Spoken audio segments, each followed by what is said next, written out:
क्या अब जब एक्चुअली में ये चीज ऑलमोस्ट कंफर्म होती हुई दिख रही है कि शायद से बार्सिलोना यहाँ पर ऑल द वे थ्रू 2013 या 2018 ये 15 साल या फिर 17 साल का ये जो पूरा खेल यहाँ पे रचा जा रहा था उसमें इनोसेंट है, उन्होंने कोई चीज गलती नहीं करी है। तो क्या येवियर तेबस अब एक नए वर्ड के साथ यहाँ पर निकल के आया है और कह रहा है कि नहीं भाई, अगर इस एंगल से देखा जाए तो बार्सिलोना पे इन्वेस्टिगेशन तो बनती है।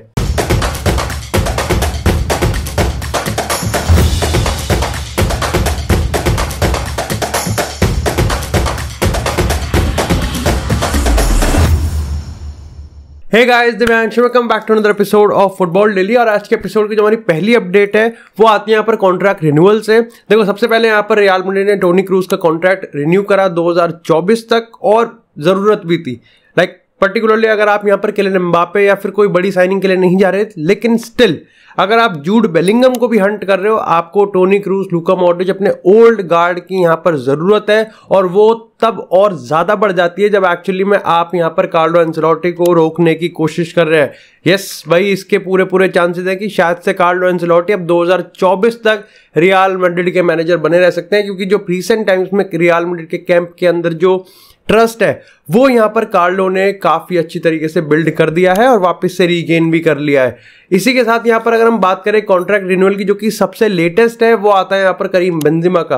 अब देखो, बेंजेमा के साथ कोई नई डील साइन नहीं हुई है, बल्कि उनकी जो एग्जिस्टिंग डील है उसी में ही उनका एक्सटेंड कर दिया गया है। बस हाँ, ये चीज है कि बेंजेमा ने इस बार रियल मैड्रिड को ये चीज कंफर्म करी है कि भैया उनको 2023 यानी कि इस समर ट्रांसफर विंडो में यहाँ पर अपने अटैक में स्ट्रेंथ बढ़ानी पड़ेगी, आपको इन्वेस्ट करना पड़ेगा। खैर, बेंजेमा के रिगार्डिंग ना एक काफी इंटरेस्टिंग स्टोरी है। अभी हाल ही में जब रियल मैड्रिड और चेल्सी के बीच मैच हुआ था स्टैमफोर्ड ब्रिज पे, तो कार्लो ने यहाँ पर करीम बेंजेमा को सब्स्टिट्यूट कर दिया था, जबकि उसको कोई इंजरी भी नहीं थी और थकान भी नहीं थी। इस चीज पे करीम बेंजेमा ने कार्लो के कान में जाके ये बोला भी था कि भैया देखो, मेरे को डिसअपॉइंटमेंट हुई है और मैं इस चीज से खुश नहीं हूं।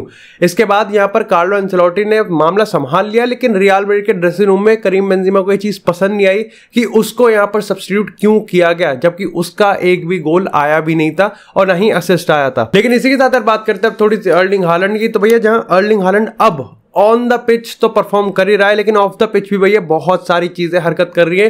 रिसेंट टाइम्स में अगर पिछले 2-3 दिनों की बात करें तो जिस तरीके से हालैंड के कॉन्ट्रैक्ट में डिटेल्स लीक हो रही हैं, और वो भी तब जब रियल मैड्रिड के साथ वो कॉन्स्टेंटली लिंक्ड हो रहे हैं कि 2024 में रियल मैड्रिड अगर मर्जी हुई और अगर उनको लगा जरूरत पड़ी तो 200 मिलियन खर्च करके भी वो अर्लिंग हालैंड को लेके आ सकते हैं।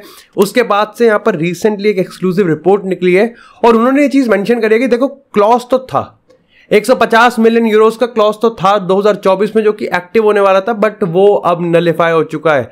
उसके पीछे का रीजन ये नहीं है कि एक्चुअली में यहाँ पर हालैंड को नया कॉन्ट्रैक्ट दे रही है मैनचेस्टर सिटी, बट यहाँ पर एक इनडायरेक्ट ट्विस्ट है। और वो ट्विस्ट ये है कि उस क्लॉज में, उस कॉन्ट्रैक्ट में ये मेंशन था कि अगर यहाँ पर पेप गार्डियोला छोड़ जाते हैं या फिर पेप गार्डियोला का जो नया कॉन्ट्रैक्ट, जो पुराना कॉन्ट्रैक्ट है वो टर्न डाउन, मतलब खत्म हो जाता है और नया कॉन्ट्रैक्ट वो साइन नहीं करते, तो अर्लिंग हालैंड का वो कॉन्ट्रैक्ट का जो क्लॉज है कि 2024 में कोई भी क्लब उनके साथ आके नेगोशिएट कर सकता है, 150-200 मिलियन दे सकता है और अर्लिंग हालैंड को लेके जा सकता है, वो यहां पर क्लिक कर जाएगा। लेकिन तुमको पता है, जैसा कि पेप गार्डियोला ने 2025-26 तक यहां पर कॉन्ट्रैक्ट को साइन कर लिया है, तो वो ऑटोमेटिकली नलिफाई हो गया। इसके रिगार्डिंग एक चीज और अंदर की बात पता चली है सिटी कैंप से कि भैया अर्लिंग हालैंड अपने डेवलपमेंट को लेकर काफी ज्यादा खुश है। डिस्पाइट कि वो 47 गोल मार रहा है, 50 गोल मार रहा है, लेकिन अभी भी वो मानता है कि जो क्लब में मैं बैठा हूं, मेरे को वहां पर काफी सही से डेवलप्ड होना है। और यहां पर मैनचेस्टर सिटी उस पूरे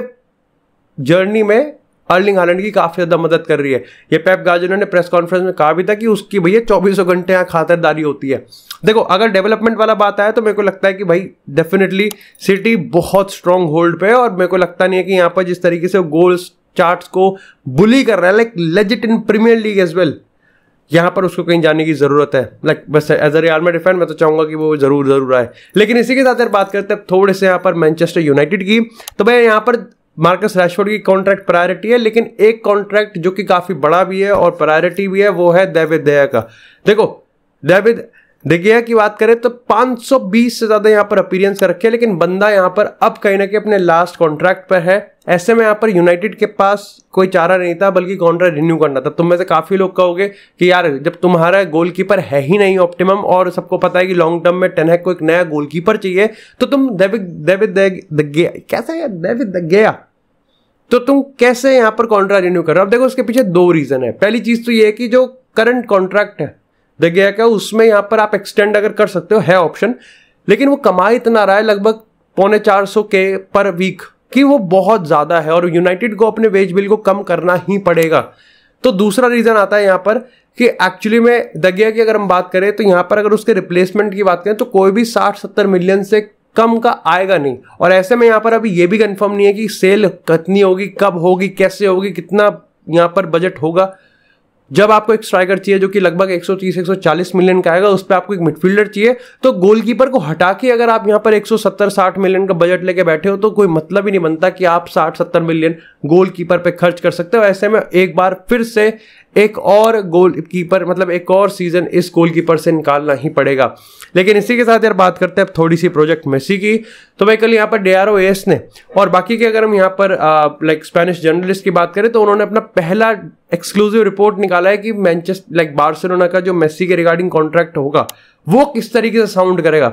अब देखो यहाँ पर वैसे तो सब सेम ही है कि भैया आपको की प्रोजेक्ट बनाएंगे, ब्रांड मेसी को प्रमोट करेंगे, ये कर देंगे, वो कर देंगे, लेकिन जो दो सबसे बड़ी डिटेल सामने निकल के आई है वो ये है कि भैया लियोनेल मेसी 1/4 कमाएगा जो कि एक्चुअली में वो कमा रहा है। लगभग 100 मिलियन के आसपास की अगर उसकी सैलरी है तो वो अब यहाँ पर सिर्फ 25 मिलियन यूरोस कमाएगा, और उसमें से भी जब आफ्टर टैक्स की अगर हम बात करें तो नेट सैलरी सिर्फ 13 मिलियन पर ईयर की रह जाएगी, जो कि इस समय रॉबर्ट लेवेंडोव्स्की कमा रहे हैं बार्सिलोना में। तो ये भाई लेजिट बहुत बड़ा पे कट है, मतलब काफी बड़ा पे कट है। और दूसरी चीज यहां पर ये है कि भैया लियोनेल मेसी को जब कॉन्ट्रैक्ट दिया जाएगा तो उस कॉन्ट्रैक्ट में ये मेंशन होगा कि अगर मेसी चाहे तो वो 2024 में एज अ फ्री एजेंट अपना जा सकते हैं और अपना कॉन्ट्रैक्ट टर्मिनेट कर सकते हैं। तो कोई 2 साल का कॉन्ट्रैक्ट नहीं है, बल्कि 1+1 का है कि 1 साल का दे रहे हैं, उसके बाद ऑटोमेटिकली वो ट्रिगर हो जाएगा। लेकिन अगर मेसी चाहे तो यहां पर वो कॉन्ट्रैक्ट को टर्मिनेट करके as a free agent Barca को छोड़ भी सकता है। अब यहां पर तुमको जो इंपॉर्टेंट चीज सुननी पड़ेगी ना, समझनी है, वो अब समझ लो। कल यहां पर ला लीगा की एक असेंबली हुई थी जिसमें बार्सा के प्रेसिडेंट लेपोर्ता भी गए थे। लेकिन अगर असेंबली के बाद को मैं पहले बता दूं कि तेबस ने जब असेंबली खत्म हो गई तो उन्होंने ये चीज कहा कि देखो मैं तो लियोनेल मेसी का फैन हूं और ला लीगा के पॉइंट ऑफ व्यू से मेसी को आना चाहिए, लेकिन बार्सा अभी साइन नहीं कर सकती मेसी को रजिस्टर नहीं कर सकती, वो तो काफी रजिस्ट्रेशन फंसा हुआ है। तो अभी यहाँ पर मेसी का कोई मतलब नहीं है बार्सा में आने का, वो चाहते हैं लेकिन बार्सा लेके नहीं आ सकती। हाँ वो उन्होंने ये तो जरूर कहा कि देखो अभी से लेके तब तक टाइम बहुत ज्यादा है, तो बार्सा को जो करना है वो कर ले भाई, प्लेयर सेल करने हैं प्लेयर सेल करो, कॉन्ट्रैक्ट रिन्यू करना है वो कर लो, जो करना है वो करो, पर तुम यहाँ पर इस समय अभी मेसी को साइन नहीं कर सकते। तो मेरे को लग रहा है कि दिक्कत होगी बार्सा को। बट जिस तरीके से फाइनेंशियल लेवर्स की बात करें, जिस तरीके से फाइनेंस को उठाने की बात हो रही है और प्लेयर्स को सेल करने की बात हो रही है, I think eventually Barca 1-2 targets को तो उठा ही लाएगी और उसमें लियोनेल मेसी का नाम भी मेंशन्ड है। मतलब जस्ट इमेजिन लेपोर्ता को कितनी गाली पड़ेंगी अगर इस सारी हाइप के बाद वो एक तो मेसी को ना लेके आया और दूसरा वो किसी और ही प्लेयर को उठा लाए। मतलब that would be something different. और उसमें भी अगर वो गलती फिर ला लीगा की निकाल दे तो इस बार तो मेरे को लगता है कि कोई चूतिया नहीं है, तो समझ जाएगा। लेकिन यहां पर अब बात करते हैं थोड़ा लेपोर्ता और बार्सिलोना की। अब देखो लेपोर्ता ने इस चीज को आके, खैर रियल मैड्रिड के साथ जो लड़ाई चल रही है उसमें उसने असेंबली में बरकरार रखी जब उसने सबको एड्रेस किया, लेकिन रियल मैड्रिड का नाम नहीं लिया, ना ही हाथ मिलाया। लेकिन इसको थोड़ा साइड करते हैं। यहां पर अगर हम इस नेग्रेरा वाले केस पे आए तो लेपोर्ता ने एक बार फिर से इस चीज को कंफर्म किया, जैसे अपने प्रेस कॉन्फ्रेंस में, वहीं असेंबली में भी उसने खड़े होकर बिल्कुल चौड़ में कहा कि भैया गलत नहीं है, सारे सबूत तुम्हारे सामने है, तुम यहां पर अगर वेबसाइट्स पढ़ रहे हो, नेट पढ़ रहे हो, वो हमारी गलती नहीं है, हमने तुम्हारे सामने फैक्ट्स रखे हैं, ना कि किसी वेबसाइट का कोई मटेरियल रखा है। अब जब ये सारा काम हो गया तो लगभग सारे क्लब्स थोड़े सेटिस्फाइड से दिख रहे थे कि हाँ बार्सिलोना ज्यादा कुछ करा नहीं है। मतलब कुछ क्लब यहां पर अभी भी क्वेश्चन में है कि भैया इन्वेस्टिगेशन चल रही है, वो देख लेगी। लेकिन ये भी तेबस ने ये चीज कहा कि देखो कन्विंस नहीं हुआ, मैं कन्विंस नहीं हुआ, मेरे को लगता है कि विक्टिमाइज कर रहा है लेपोर्ता अपने आप को।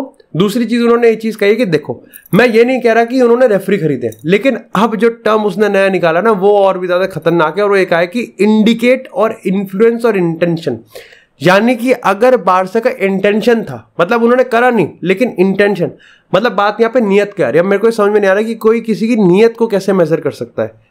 खैर ये बहुत सब्जेक्टिव है, बट उसने एक नया वर्ड निकाला है कि अगर बार्सा के इंटेंशंस खराब थे या फिर बार्सा के इंटेंशंस भी थे ना रेफरी खरीदने के, लेकिन खरीदे नहीं है, तो भी बार्सिलोना को यहाँ पर इन्वेस्टिगेशन में आना पड़ेगा और बार्सा को पनिश भी किया जा सकता है।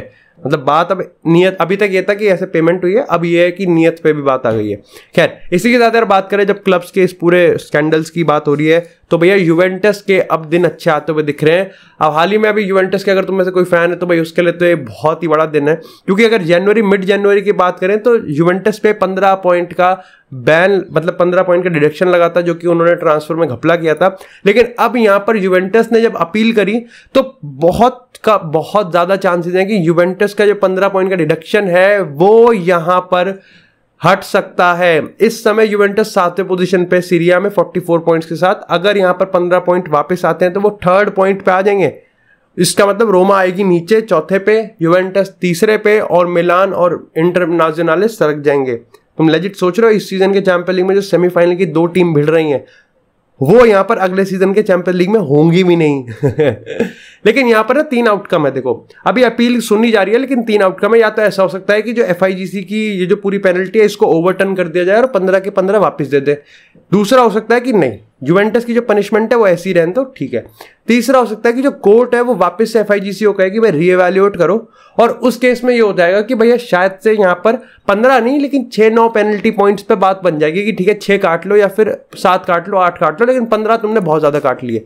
उस केस में यहाँ पर है। अब आई थिंक मैं इसको 1:30 बजे इसको मैं वीडियो रिकॉर्ड कर रहा हूँ, तो लगभग तुम ऐसा मान के चलो कि शाम तक खबर आ ही जाएगी। तो कल के फुटबॉल डेली में मैं तुमको इसको कवर कर दूंगा कि इसका क्या सिचुएशन रहा।